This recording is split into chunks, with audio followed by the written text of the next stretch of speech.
GENDER,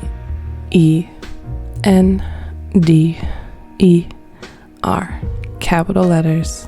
That's it. That is the tweet. That's the meme. That's the war. That's the trauma. That's the brand. That's the product. Today's episode is about gender, or more specifically, how gender has become the most confused, performative, commodified, moralized, litigated, spiritualized, politicized, weaponized, and monetized identity of our time. Because if it's a girl, congratulations, she'll either be oppressed or she'll be a fucking CEO. Either way, we're gonna get her ears pierced by the end of the week. If it's a boy, congratulations, he's going to be emotionally neglected for 18 years and then start a fucking podcast. Or maybe you're not a boy or a girl. Maybe your gender is like grass or rage or spreadsheets, whatever. It doesn't matter because there's a niche for it. And if there isn't a niche, then the algorithm is going to invent one for you in 5 seconds. Because gender is no longer just about biology or fashion or sex or roles. It's about meaning. And in a society that's starved for meaning, gender has become one of the last sacred things, even if we're all pretending to be irreverent about it. You can say gender is fake, but honestly, try opting out of it completely. See how far that gets you before someone demands your pronouns or accuses you of being a threat to civilization or something. And I get it, gender feels real. It gives us language, structure, aesthetics, validation, and all that. It tells us who we are, or at least who we're supposed to be. But that is the problem. Because when identity becomes sacred, when it becomes something we have to affirm or defend or protect or serve, then it stops belonging to us. It stops being ours. It becomes what Max Jenner called a spook, which for the people that are here for the first time is basically a ghostly ideal that kind of possesses us and demands our allegiance and punishes any kind of disobedience. So in this episode, we're not going to debate whether men should cry or women should cook or some stupid shit like that. This is not fresh and fit. We're gonna do something far more offensive, actually. Because we're gonna ask, why do we even care? Why do we need gender at all? Why do we cling to it even as we claim to dismantle it? So we're gonna scroll through the battlefield of online gender discourse in the first segment. So we're gonna look at red pill podcasts and strawberry matcha girlhood TikToks, from trans rights debate to trad wife content.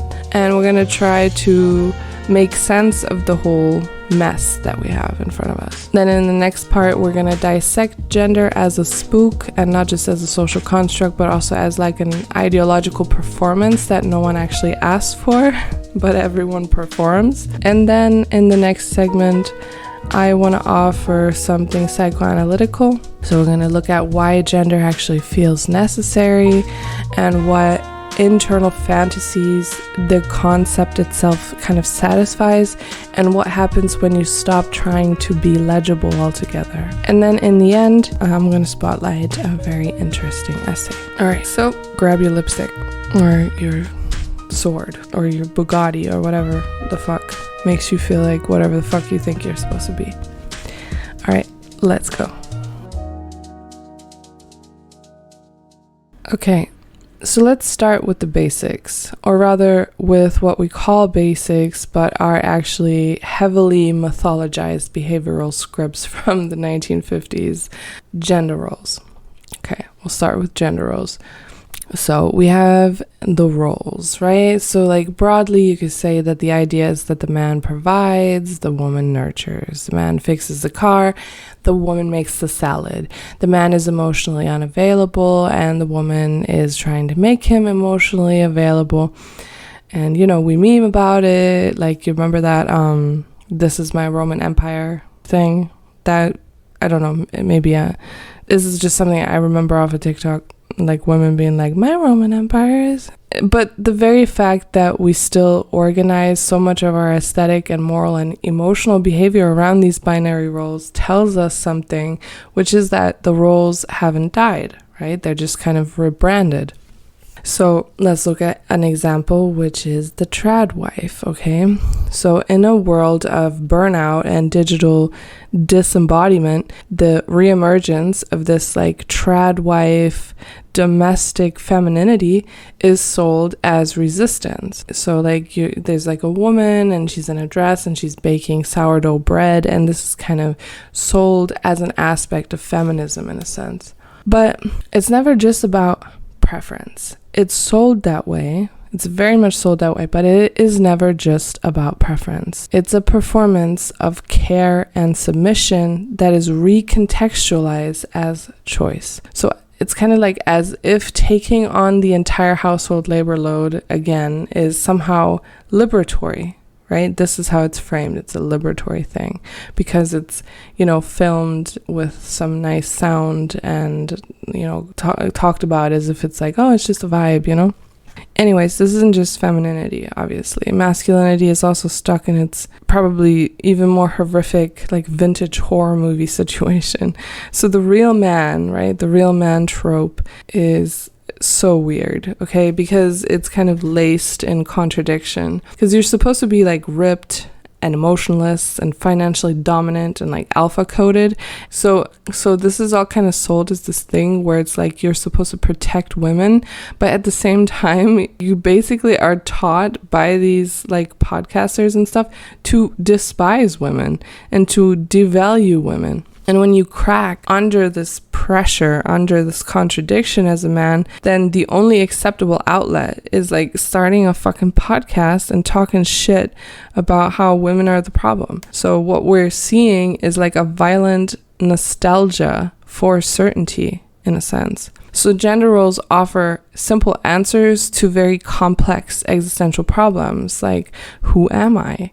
What's my purpose? How do I relate to others? But when you actually then end up just performing them, even ironically, you're still letting those roles dictate your actions. So you're playing the character, and often you don't even realize that the script is older than, like your grandmother's trauma, But let's talk about masculinity and femininity and what it actually means. And I don't mean as biological traits, but as industries. So the rise of the divine feminine and like I don't know if there's like a divine masculine, but it's like maybe the healed masculine archetype on social media has kind of created this entire economy around, I guess, what should be considered like gender vibes, right? Gender aesthetics. So you can now kind of buy your way into an identity. So if you want to be feminine, there's like a 5-step morning routine that you can see on TikTok, or like a white robe and like pastel skincare haul, and it's all kind of very, productified, okay? But, same goes for masculine. You want to be masculine, you watch Andrew Tate, you watch, I don't know the names of all these people. Like these, this is my morning routine as like a cool, hot, buff dude that you want to be, So you want to be masculine, then, take a cold shower and do like a deadlift and listen to a fucking audiobook version of The Art of War or whatever. I don't know that much about masculinity. Please excuse my silly examples here, but we're kind of told that these are empowering things, right? That this is what's presented to us. But are they actually empowering? Or are they just like new ways to consume our way into something like gender legitimacy? And then this is all kind of mixed with like the idea of, gender roles being performances. So masculinity and femininity now kind of come with instructional guides in a sense. It's like, oh, this is your gender, but made easy. This is how you can perform the gender. This is the idea behind the gender. If you perform it, that makes you it, So you're not born with them. That's not even the notion anymore. You kind of assemble them like IKEA furniture, and just like IKEA furniture, they kind of start to fall apart under the pressure. So this is why the terms like alpha male and sigma male and soft girl and pick me are all over our feeds, They are new containers for very old anxieties. So the need to belong to a gender category that feels not only correct, but also superior and like aspirational.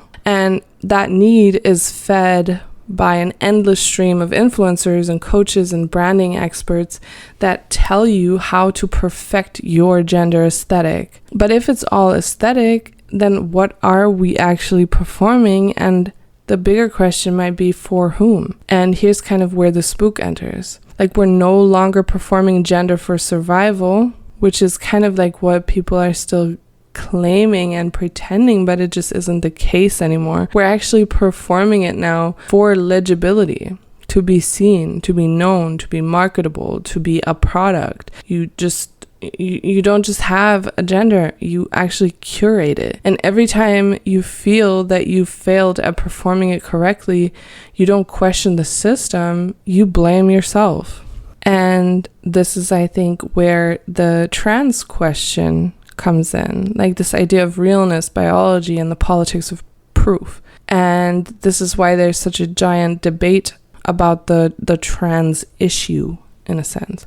So on one side, you have biological essentialists. They're like the people that are like, you can't change your chromosomes, They argue that no matter how you dress and identify and transition, your sex is fixed at birth and that's it. And this argument is often framed as common sense or like just facts, but it's not neutral. It weaponizes science as moral authority. And what's interesting is that this view isn't just coming from conservatives anymore. It's also coming from some feminists who believe that if gender is totally fluid, then the category of woman, quote unquote, loses its political meaning. And, that is a fair concern. Okay, straight up, it's a fair concern if you believe identity needs a firm border in order to be politically useful, that is. But let's pause here, because the fight over gender is not just about who gets to be what. It's also about how we define what is real in the first place. So on the other side, we have trans-affirming perspectives that say gender is not in your chromosomes, it's in your experience. It's in your self-perception, your embodiment, your suffering, your joy, whatever. So this side often uses science too. And it points to studies showing that brain structures in trans people often align more closely with their identified gender than their birth sex. But even here, there's a subtle pressure. The pressure is that you have to prove your gender. You have to medicalize it and you have to pathologize it and back it with neurology or trauma or hormones or whatever. So you have to suffer and you have to transition and you have to explain yourself and justify yourself. So you kind of need the idea of gender dysphoria, or else you're just straight up confused. In both cases, gender becomes something that you have to earn, which is through biology or performance or pain or paperwork or whatever. So this is the spook of legitimacy. It's, the spook of realness in a sense. And in Schönerian terms, both camps are still owned, because one is owned by biology and the other is owned by recognition. And both are trapped in the same logic, which is that identity has to be validated by something outside of you. Now, this leads us into the whole idea of non-binary, okay? Maybe irony also, and the algorithm. So let's talk about that. Let's talk about this chaotic third force that is irony. So I'm sure you've seen the TikToks, my gender is goblin or whatever. These are often framed as jokes, but they're not just jokes. They're the next stage of gender's absurdity, because this is when identity becomes a hypertext, which is like a reference to a feeling you had while watching a YouTube video at 2 a.m. So here, gender isn't fluid. It's like vaporwave. It's self-aware cosplay. It's non-binary. Okay, but not in some soft androgynous angel kind of way, more like in a glitchcore neurodivergent post-ironic way. But even in irony, this spook persists. And this is why it's so dangerous, because now you have to perform your refusal of performance also. So you have to signal that you're not playing the game, which is still a move in the game. And the algorithm loves this shit, man. Every new identity, even the ironic ones, become a niche, a market, a brand, a product, a commodity. If you want to be seen, you have to be recognizable. And the most recognizable thing in the world is a stereotype, even a subverted one. So we end up in this recursive loop where you reject traditional gender roles, you reject the binaries, you become your own gender, but then that gender, as soon as you make it visible, as soon as you express it, as soon as you categorize it, it becomes a trend, and now you have to live up to it. You have to own it, you have to hashtag it, you have to explain it, and you have to package it. And suddenly, you're right back where you started. Not as a man or a woman, but as a product.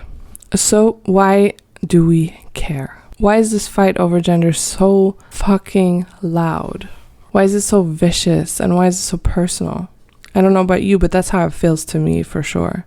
I think it's because gender isn't just about bodies or pronouns or roles. It's about meaning. It's one of the last places we're allowed to feel existentially significant. So it tells you what to wear, how to love, what to desire, how to suffer, and who to blame. So it gives you a sense of belonging. And this comes always with the illusion of control. And for many, it gives identity, which makes them feel solid. And in today's world, this is sacred. You don't just have an identity, you are an identity. And if someone doesn't respect it, then it's not disagreement. It feels like erasure. And this is why gender discourse is so inflamed. It's not a debate about ideas. It's a clash of existential survival strategies.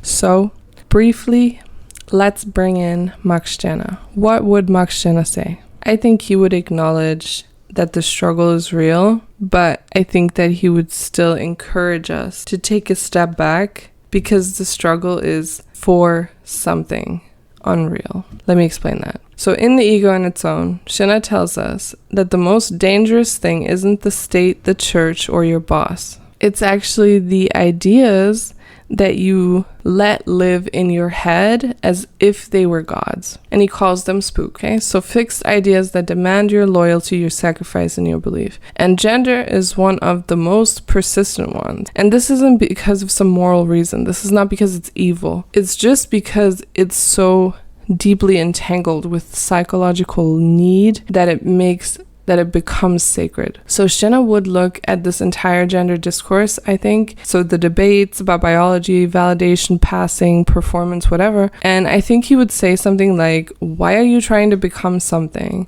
Why are you letting an abstraction rule your life in the first place? If you can just be nothing so that you can become everything at any point. And he didn't mean like nothing in a depressive sense, right? Not in a nihilistic sense. He meant that you're not reducible to any category, right? You're not a man, not a woman, not trans, not binary. You're the creative nothing, right? You're a space of becoming. And the moment you try to capture that becoming in a name, in a gender, in a role, in a profile, you're already betraying your own uniqueness. So even when we fight for liberation, we often reinforce the chains and we say, respect me, see me, validate my identity.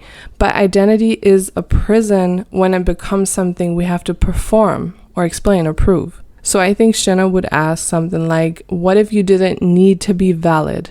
What if you didn't owe anyone an explanation for existing? And I think he would also say, what if gender isn't something to fight for or against, but something to just consume and discard and remix and walk away? From the moment it no longer serves your pleasure and your power and your joy, you can just kind of discard it. It doesn't have to mean anything. And this is not about denying people their identities, okay? It's about refusing to let identity own you. You know, you have to see identity as a kind of form of play. You can wear femininity like a costume. You can wear masculinity like a mask, and, you know, whatever. You can, you know, float around and switch from a dress to pants in 5 seconds. Nobody cares. Like, you don't have to name it anything. You don't have to express it as an identity, you know? When you start to believe that those things are you, that's when you've mistaken the tool for the master. And this is what Steno tried to say. So Steno wrote that man is to man the supreme being, meaning we're always inventing ideals of what a man or a woman should be, and then kind of hating ourselves or others for not living up to them. But that's where the guilt comes in, the shame, you know, the constant internal policing. Am I femme enough? Am I too masc? Am I valid as a trans person if I don't medically transition? Am I real? That's the essential question, right? Am I real? And this guilt is the superego in drag. You know, gender becomes the mask the superego wears to keep you obedient. But I think Steno would say something like, you don't need to be real. You don't need to be a man or a woman or even free. You don't need to be anything but your own. And that is terrifying, because ownness comes without scripts, no maps, no checklists, no behavior markers, no community guidelines, you know? It means that you're unrecognizable and unrepeatable and unmarketable, but it also means that you're ungovernable. And that's the real threat of Steno's egoism. It asks you to live without a gender to defend. So to let go of the whole framework, not to become a better man or a liberated woman or a validated fucking non-binary person, but to become yourself outside the reach of every identity spook. And it's not an easy ask, but it might be the only one that's actually at all, in any sense, close to being your own. So when everyone's yelling, "Who are you?" I think the egoist response would be, "Why the fuck do you need to know?" All right, now let's move on to the next segment where we dissect where all of this nonsense started and is coming from.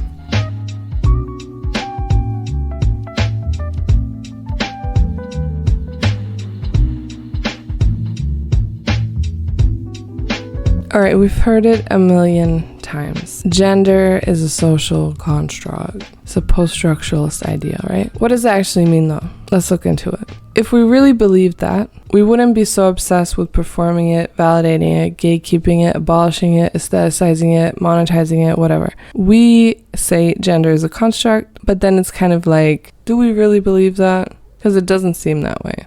So let's go a little bit deeper. We're going to look at gender not as an identity, not as a spectrum, not as a vibe, but as a spook. So let's begin by asking, where is gender? Is it in the body? Is it in the mind? Is it in the brain? Is it in the clothes? Is it in the language? Is it in the mirror? Is it in the algorithm? Or is it in something else? First, to do so, I think we should look at a brief history of gender philosophy. So let's zoom out and trace the philosophical lineage for a second.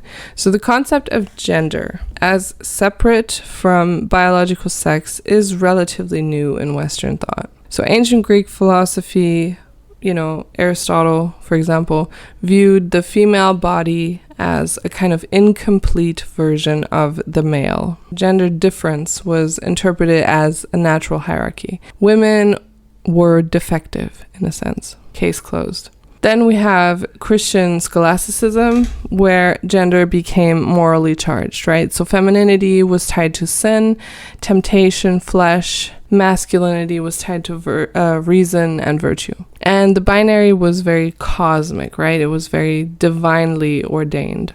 And it wasn't until the Enlightenment that we saw kind of early cracks in this essentialism. But even thinkers like Rousseau and Kant reinforced the idea that women were emotional, domestic, and in need of male governance. So reason was still very much gendered.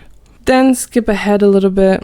Let's talk about Simone de Beauvoir, who in 1949, I think, wrote, "One is not born, but rather becomes a woman," in her text, The Second Sex. So here she kind of explains gender as something that's emerging not from biology but from social conditioning. And this is a very much, I would say, a very revolutionary move that kind of paved the way for modern feminist thought. Then in the 1990s, Judith Butler is going even further with this, and she talks about how gender is not something one is, but something one does. So for her, gender is performative, not in the theatrical sense of like faking, but in the constitutive sense, right? Like you become your gender by doing it repeatedly. And now we're here in a post-Butlerian hypermediated world where gender is not just performed, it's also filtered and monetized and moralized and gamified and discussed. Non-ending fucking discussion of this fucking topic. It's like insane. So from Aristotle's metaphysical hierarchy to fucking TikTok pronouns, we've moved from gender as essence to gender as identity to gender as performance to gender as algorithm. And I think Stena doesn't kind of fit neatly into this timeline at all, right? He didn't write explicitly about gender at all, but he did warn about fixed ideas. And few ideas have become more fixed and moralized and internalized in our current world than gender. So let's now look at what gender actually is by first asking where gender is. So let's get a little bit structural. Gender isn't just a personal identity. It's like an ideological apparatus. It's a system that organizes how bodies are read and disciplined and assigned value. It kind of tells us who is strong and who's fragile, who's rational and who's emotional, who deserves power and who's meant to serve, who should be desirable and who should be feared. So this isn't just about biology, it's about meaning. And that meaning isn't natural, it's imposed. It's like sedimented through repetition, punishment, and reward. But as Judith Butler argues, gender is not something you are, it's something you do. So it's performative, it's not expressive. Okay, you're not expressing some internal truth. You're producing the illusion of truth through your behavior. So you walk like a man, you talk like a woman, sit like a lady, flex like a bro, whatever. Over time, those acts sediment into a self that is you. But here's the problem. Even your rebellion gets captured by the system. So even once you realize, you're like, oh my God, I'm like just performing a gender. This is so stupid. Once you start rebelling to that, the moment you say, I don't fit into this, the system is like, oh, that's cool. We got a label for that too. Here's your pronoun, here's your aesthetic, here's your market segment. And that is how the spook works. You know, your lived chaos is being taken from you and it's translated into something that can be managed. Now let's talk about guilt, because guilt is the kind of expression of the moral order of the body. And this is an important aspect of understanding gender. One of the most effective mechanisms of gender as a spook is moralization. Gender isn't just descriptive, it's prescriptive. So it doesn't just say what bodies are, it says what they should be. So you should be more feminine, you should stop being so loud, you should stop, being lazy, work on your appearance, you should be more masculine, you should man up, you should stop crying. This isn't just social pressure, it's a moral demand. And when you fail to meet it, which you will, everybody fails to meet it at some point, you feel shame. And not just social discomfort in the moment, but existential guilt. So you're a bad woman, and you're a failed man, and you're a fake non-binary person, and you're a disappointment. And so, like the good little subjects we return to the performance. We tweak our presentation and we correct our behavior. So we curate our identity and then we call that growth. But this is where Stena would most definitely remind us that there's no such thing as growth. What you're actually doing is just obedience. But now let's talk binaries, okay? So the man-woman binary is one of the most entrenched ideological frameworks in human history. It's linked to reproduction, labor division, family structure, religion, and nationhood. So it's no surprise that attempts to dismantle it are met with absolute panic. But here's the thing. The spectrum is not the end of the binary. It's just the extension. So instead of 2 fixed points, we now have infinite coordinates. But the logic still remains the same. You still have to place yourself. You still have to explain where you are on the map, and you still have to signal and update and maintain. So the spook hasn't died at all. It's just become more fluid, more accommodating, and more efficient. And that's what makes it so fucking dangerous. Just like everything that's happening in like contemporary culture, you know, everything is accommodated. Everything is like, you know, there's a niche for that. There's a group for that. There's a fucking cult for that. And that's the genius of ideology. It doesn't just repress deviation, it incorporates it, and it turns it into a brand. It turns rebellion into identity. It turns identity into a niche. It turns the niche into a product. And suddenly your gender isn't yours at all. It's actually literally just content. And content is just like the fundamental mechanism to push profit for capitalists. So it's a job. What you're doing, performing gender, is a job. And all of this is tied to one of my favorite quotes by Michel Foucault, which is that visibility is a trap. Okay, we're told that visibility is liberation, and that the more we see gender or different genders represented, the freer we become, right? The more kind of options we have. But honestly, fuck the options, right? Visibility is a double-edged sword, because to be visible is to be known, and to be known is to be read. And when you become visible, you become legible. And when you become legible, you become manageable. So representation doesn't give us expression. It doesn't give us some like freedom to be expressive. It gives us comfort, basic bitch comfort. And it gives us the system and the new codes that are enforced within the system. New roles, new stereotypes, new expectations. And this is why so many people feel more anxious and more policed and more scrutinized after coming out. Because now there's a script to live up to, and a failure to that feels like betrayal. So the spook doesn't just haunt you when you're invisible. It tightens its grip the moment you step into the light. And that is so fucking painful. But this is why we have Jenna, okay? Because Jenna would remind us that the self is not something fixed, not even something real in the traditional sense. The self is a creative nothing, and this means a void from which possibilities emerge, not a container to be filled with labels. So when you say, I'm a woman, or I'm non-binary, or I'm a man, you might be asserting your experience, but you also risk freezing it, making it a thing, an object, a duty. And Shinna says, don't be something, just use something. Use femininity, use masculinity, use ambiguity. But the moment you believe you are those things, you've been possessed by the spook. You're now serving the idea instead of yourself.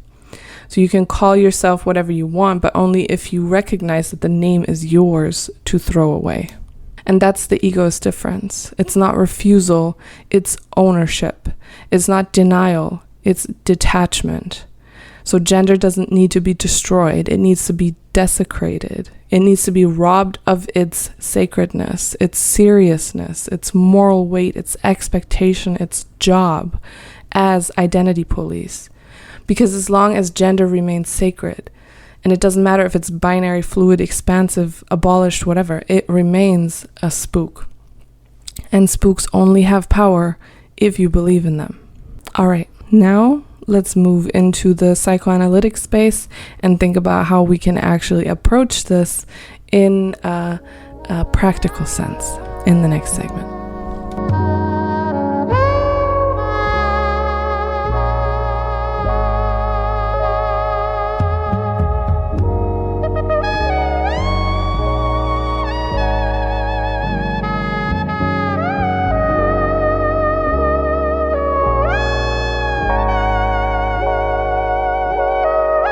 So far, we've been analyzing gender as a structure, as like a social, ideological, and philosophical apparatus of some sort. But what about you? What about me? Why do we personally keep coming back to gender, even when it's painful, even when it feels fake, when it feels heavy or limiting or fucking absurd? The answer isn't just cultural. This is important. The answer is psychic, okay? This is a word for psychic structures, not psychic in like the tarot cards way, okay? So I want to, in this segment, dive into the psychoanalytic core of gender. So we're going to look at desire and fantasy and repression and guilt and this deep, strange satisfaction of having a role to perform. So let's begin with a brutal psychic truth, which is that we don't cling to gender just because we're conditioned. I know it's easy to just, say socialization is what hurt us, or, culture is what hurt us, or government is what hurt us, but that is not really true. We cling to it because it gives shape to our chaos. And this is something that we need to deeply understand about ourselves to actually be able to, kind of counterbalance the spooks that are going to come for us. So let's talk about gender as psychic containment. Think about it. Gender is one of the first identities that you're assigned. It's older than your name. So before you were a person, you were already a girl or a boy. And it was printed on your birth certificate and wrapped in the, pink or blue blankets that they handed your parents. It was in every facial expression that they made around you. So this isn't just about culture, it's formation. The moment you become conscious, gender is already there. It's like a scaffolding for meaning. And in psychoanalysis, this scaffolding is crucial. So the psyche can't handle the real. And the real is like this overwhelming chaos of raw existence that exists inside of you. And the psyche latches onto images and roles and fictions or things that help you stabilize who you are and how you see others. That's the whole point of the psychic structure. And gender is one of the strongest of those stabilizers because it gives you direction, right? It tells you how to move, how to relate, how to be seen, and it reduces this infinite strangeness of the self into something readable, like something acceptable, something that gets mirrored back to you. So you learn that being good means aligning with gender expectations and being bad means straying from them. And this becomes the foundation of your superego. So that's the Freudian concept, that internal voice of judgment and pressure and shame. So even if you reject traditional gender roles, your inner critic still speaks in gendered terms, no matter what. So it says, real men don't feel like this, or you're not a good enough woman, or you're a fraud, you don't look the part, no one will ever love you because you don't make sense. And these aren't thoughts. They're psychic structures. They don't disappear just because you know better. So then we have to look at gender as a defense against lack, because all of this is coming from somewhere, right? So in Lacanian psychoanalysis, identity isn't something that you have, okay? It's something that you construct to fill a void or a lack. And gender is one of the primary tools that we use to do this. So Lacan calls this the imaginary. So we're talking about the imaginary here. We're not talking about the symbolic. So the imaginary is the realm of images and illusions that help you cope with your separation from the real. And gender is a huge part of this. Gender is a part of the imaginary. It's a fantasy you identify with to stabilize your fragmented self. And the point isn't whether it's true, the point is whether it works. It's about if it helps you feel like you are someone. So let's take an example. Someone feels really chaotic, formless, anxious, right? Like a very anxious person. They might cling to femininity or masculinity as a way to like contain that anxiety, contain that chaos. The performance gives them structure. It gives their pain a costume, and it turns their trauma into a narrative. And when we have a narrative, then we feel stable. So I feel this way because I'm a failed woman. Even though that fucking sucks, it's still a stable narrative that we can go with, that gives us some kind of hold, that gives us some kind of fundament. So I feel this way because I'm not man enough. I feel this way because society doesn't accept people like me. That's a huge one. And in some cases, that might even be true, But psychoanalysis isn't about truth, okay? It's about use. So the spook is not just an external idea, it becomes a defense, like a mask that you put on to survive a confrontation with the real. And sometimes letting go of gender feels harder than dying, you know? Because what's left when you take the costume off? It's just you, humiliated, naked, disoriented, ungendered, and for many people, that is unbearable. So again, we have to talk about the superego. Superego is, again, the voice of internalized authority. So the superego is not your conscience, like most people believe. It's not your, like, morality. It's actually, in my opinion, a super sadistic voice in your mind that says, you're not doing it right, you're not enough, you'll never be the real thing. And gender is one of the favorite scripts of the superego. And you can see this in, like, cis men who feel they're not manly enough, or you can see it in women who starve themselves to maintain beauty standards, and you can see it in trans people who feel that they have to, like, pass to be valid. Like, you know, you can see it in non-binary people who feel they need to look just androgynous enough to prove that they're not faking it or something. So all of this is the superego talking. It's a voice that demands authenticity within the rules of a system you never asked to be born into. But here's the trap, okay? There is no authentic gender. There is only performance. And the performance becomes a form of suffering when you mistake it for yourself. So what do? Good question. Psychoanalysis doesn't offer any answers, you know? It doesn't say, like, be yourself, okay? Like, that's not how to fix it. The truth is you are fractured. The truth is you are completely and utterly fractured. And the, I think, Stirnerian answer is stop trying to be whole. Stop trying to reduce the fragmentation. Just start playing. Start playing the fucking game. So I'm going to explain that a little bit more. So one of the most liberating moves in psychoanalysis, in my opinion, is to shift from identity to fantasy. And this is kind of what that means. You know, identity kind of asks you, who am I? And fantasy would ask something more like, what do I desire? What role am I playing? What does this performance do for me? So instead of asking, am I a real woman? In this, like, fantasy space, you would ask, what do I gain by identifying with womanhood? Or what fantasy am I sustaining? So is it safety? Is it recognition? Is it legibility? Is it belonging? And this doesn't invalidate your experience, you know, it deepens it.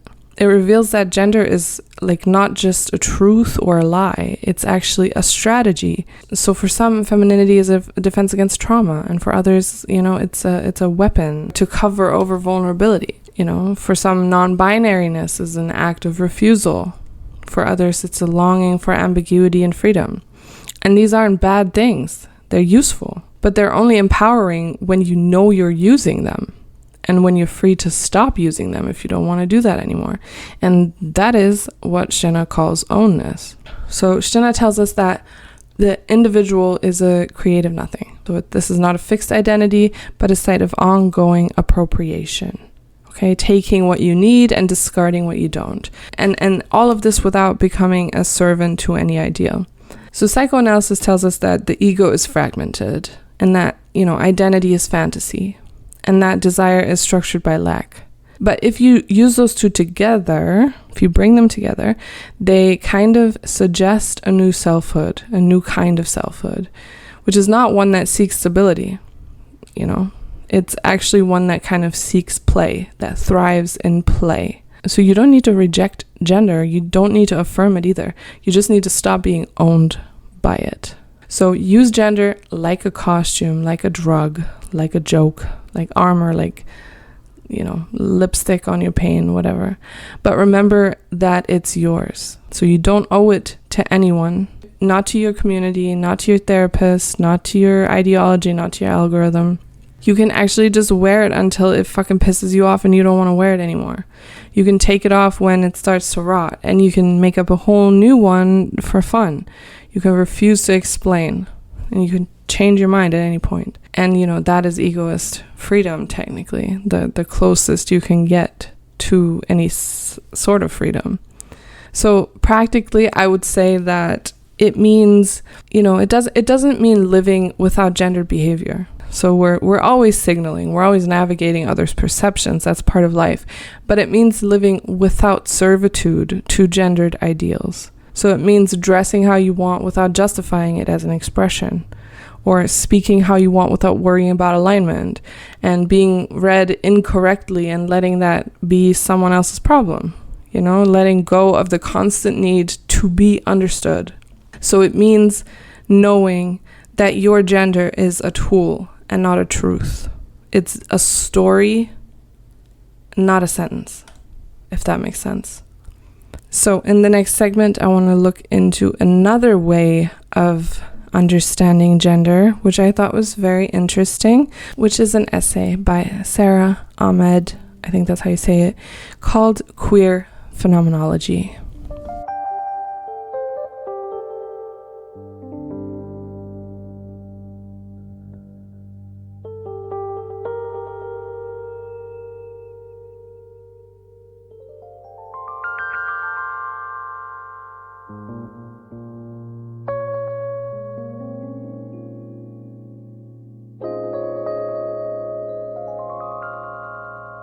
All right, before we start, let me tell you who this author is. Her name is Sara Ahmed. She's a British-Australian feminist scholar known for her work in queer theory, critical race theory, and feminist phenomenology.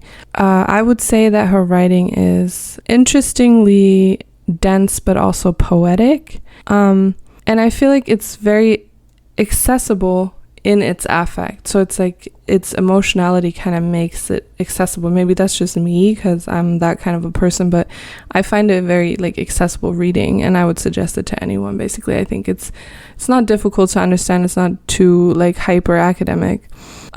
She doesn't just describe structures of power.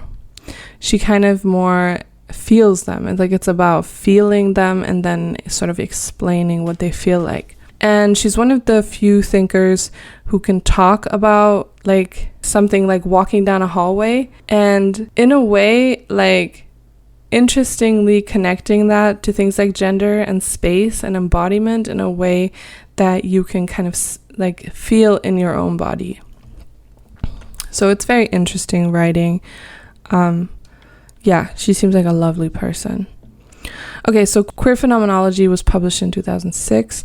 It's one of her most influential works, and in this work, she brings together classical phenomenology, so the study of how we experience the world through our bodies, with queer and feminist critique. So I think the main question that she asks in this book is, what happens when you don't move through the world the way that you're expected to?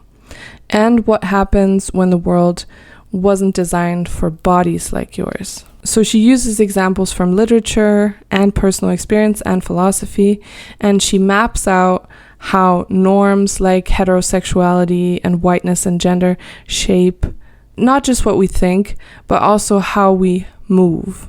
So she shows how space itself is not neutral, and how space itself is ideological, and how it's structured by history.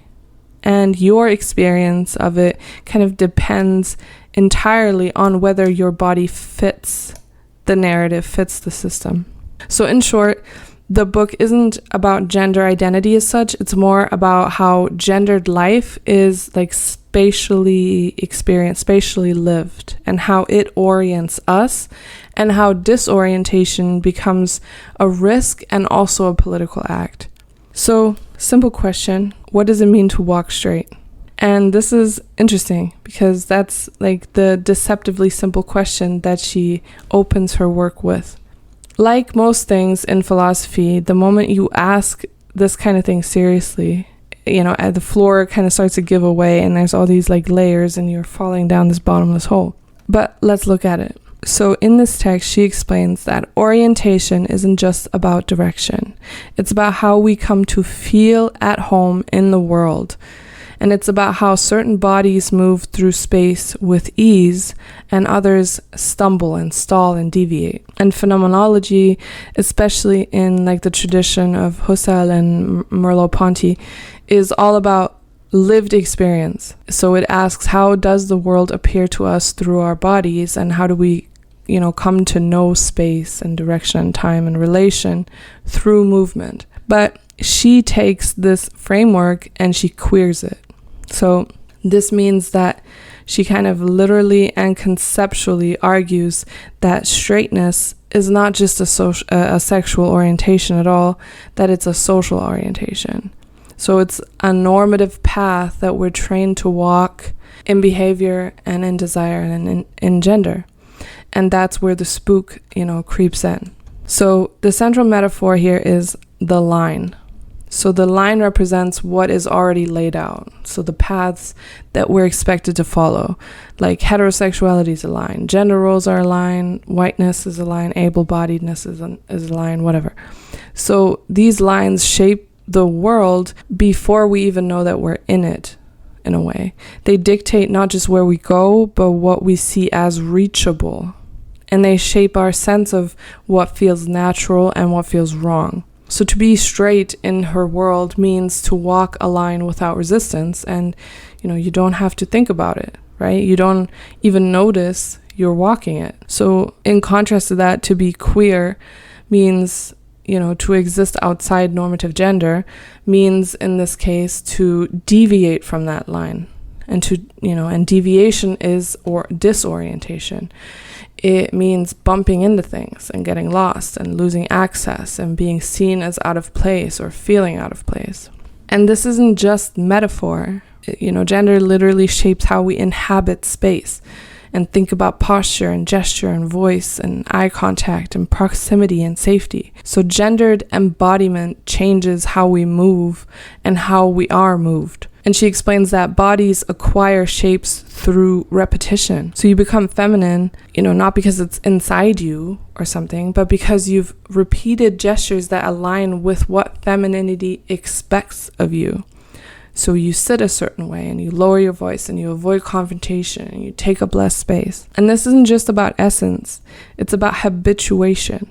Okay, so your body is shaped by the lines you follow. But the fucked up thing is, even resistance gets shaped.